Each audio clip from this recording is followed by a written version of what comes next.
Good day, ladies and gentlemen. I am Kentine Almandas, and I am the chairman of this board. Our topic for today's debate is argumentation about implementation of death penalty towards heinous crime in the Philippines. Wow. So here is our criteria, starting off from structure and format. First, team compositions. So debate usually involves two teams, each with set of speaker, typically 2 or 3. Next is the roles. Each speaker has a designated role, such as opening speaker, rebuttal speaker, and closing speaker. Third, timing. Each speaker has a set of time to present their arguments, which is strictly enforced by a timekeeper. Fourth is ordering of speaking. Teams alternate in presenting their arguments, starting with the affirm side, followed by negative side, and continuing in the set of orders. So next is the presentation of arguments, starting from the constructive speech, the initial speech where each team presents their main arguments and supporting evidences. Next is the rebuttal. Following the constructive speech, each team has the opportunity to refute these opposing team arguments and strengthen their own cases. And lastly is the closing statement. The final speech summarizes the main points and emphasizes the strength and their arguments while addressing the weakness of the oppositions. So let's all welcome the affirm and the opposing side.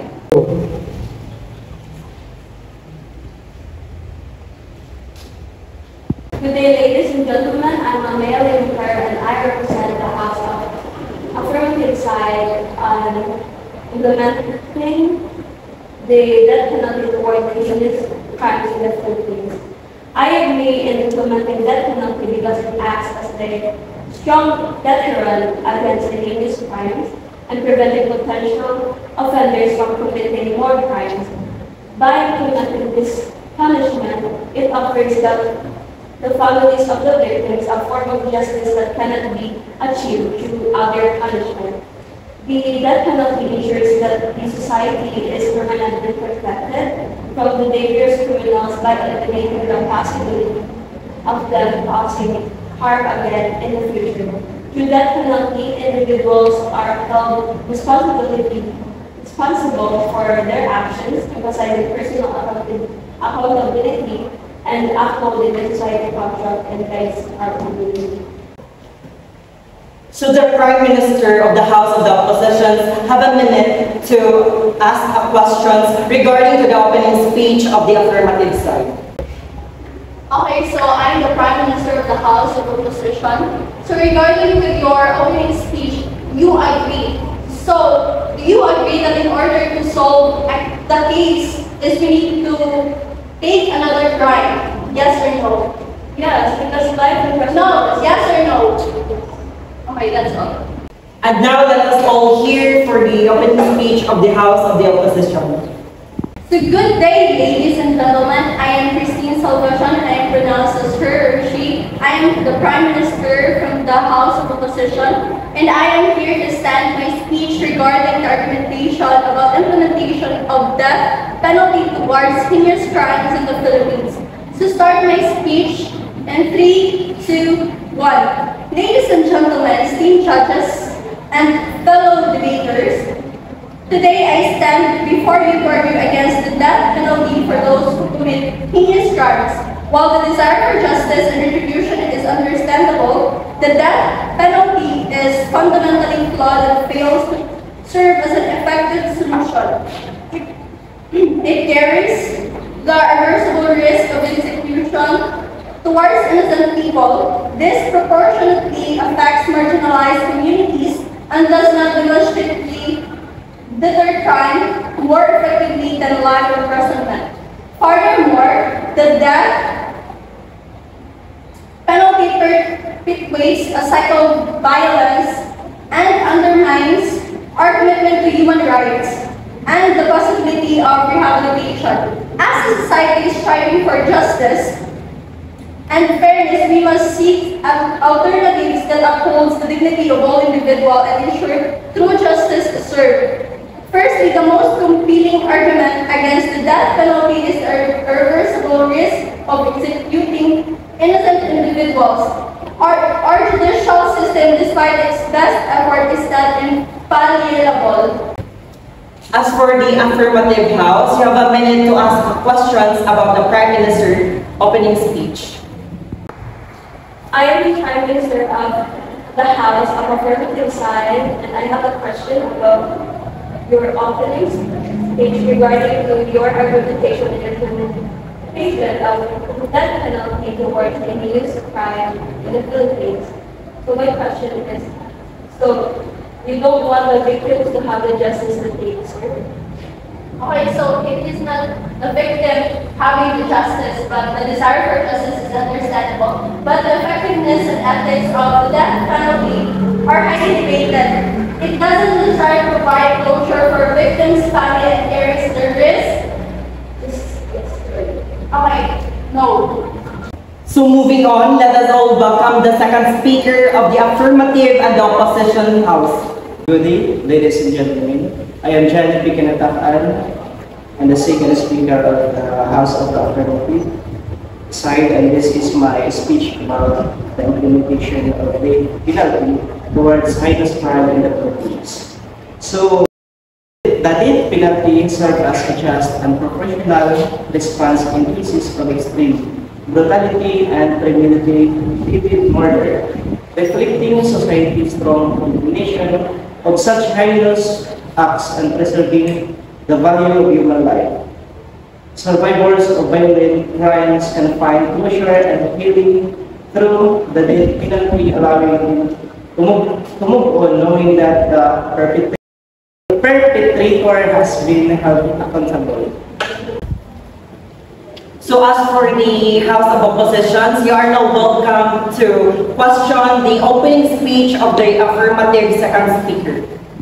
Good day, ladies and gentlemen. I am Derek Osalinas, the second speaker of the House and Opposition. And I have a question about your speech.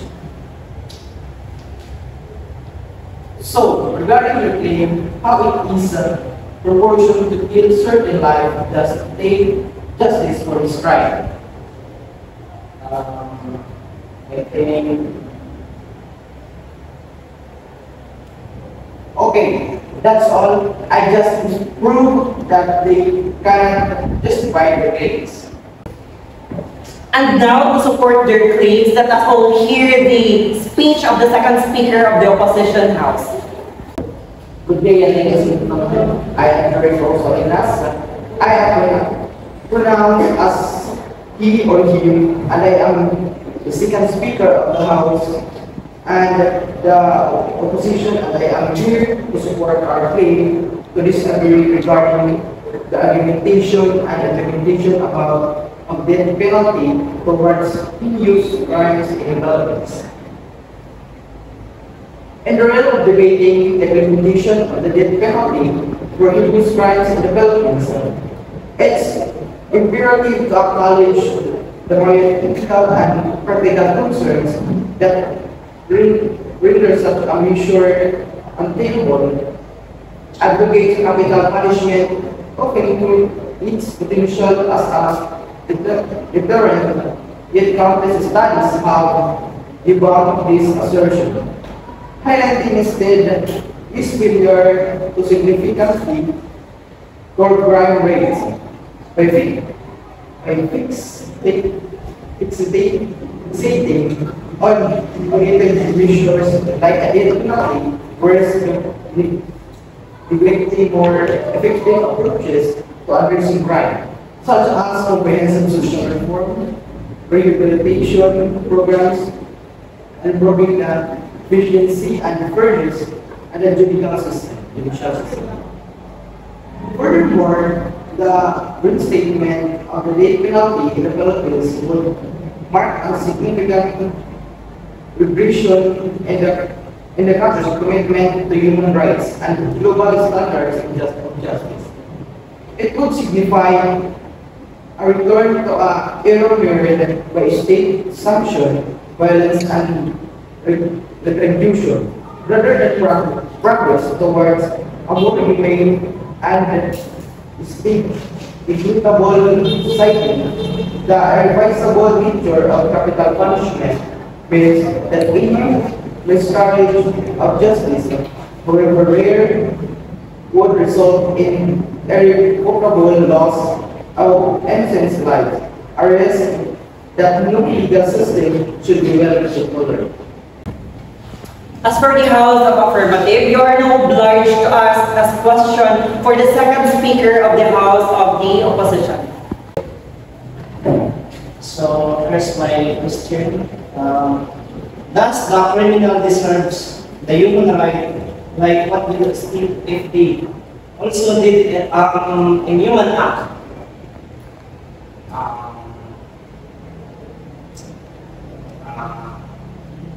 Yes or no? Yes. As for the third and final speaker, let us all welcome the House of the Affirmative and the House of the Opposition. Good day, ladies and gentlemen. So I am Gerald J. Pigod, as a third speaker affirming the arguments in favor of the death penalty. I emphasize its rule as a deterrent against these crimes and the culture and justice it provides for victims' families. The permanent protection offers to society from dangerous individuals its affirmation of accountability and societal values, and the perceived cost efficiency compared to life imprisonment. The complexities and controversies surrounding the death penalty, including concerns about wrongful convictions, the lack of evidence for its deterrent effect, and moral obligations. As for the House of Opposition, you have been given a minute to ask questions about the opening speech of the affirmative side. Now, for the question, are you sure that the family wanted to take the life of the suspect just to feel compensated for the life they lost? Okay, so some families that might feel that the death penalty provides a sense of justice and closure, while others may not support a preferred. Yes or no? It's a no. Yes. So finally, here is the final and last speaker from the House of Opposition. Ladies and gentlemen, esteemed judges and fellow debaters, I am Edmar Mindo, the third and final speaker from the House of Opposition. I will now summarize and rebut the key points made by the proposition in favor of death penalty for those who commit heinous crimes. First, the proposition argued that death penalty serves as necessary form of justice for the victims and their families, while we empathize with the pain and suffering endured by the victim. We must recognize that the desire for retribution should not override our commitment to justice and human rights. The risk of executing innocent individuals, as evidenced by numerous wrongful convictions, demonstrate that the death penalty is an irreversible and dangerous form of punishment. Life imprisonment without parole offers a safer, equally secure alternative that avoids the fatal risk of errors in our justice system. In conclusion, we firmly believe that death penalty is an ineffective, unjust, and morally flawed response to heinous crimes. By focusing on life imprisonment without parole and investing in preventive measures, we can uphold justice, protect human rights, and work toward a safer society for all. As for the third speaker from the House of Affirmative, you've been given a minute to question the speech of from the House of the Opposition. Here is your question. As you predict the feelings of the victim's family, could you consider also how the family of the suspect would feel after the jury decided on death penalty? It's important to consider the impact on both the victim's family and the suspect. Families and the suspect when discussing the death penalty, so it is a mix.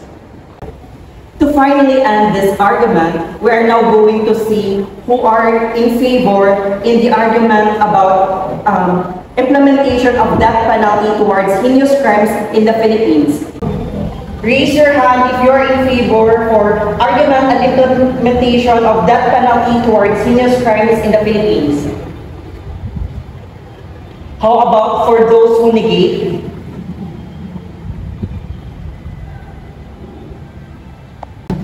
The voting has been done, and mostly of our educator has disagreed to implement the death penalty toward heinous crime in the Philippines.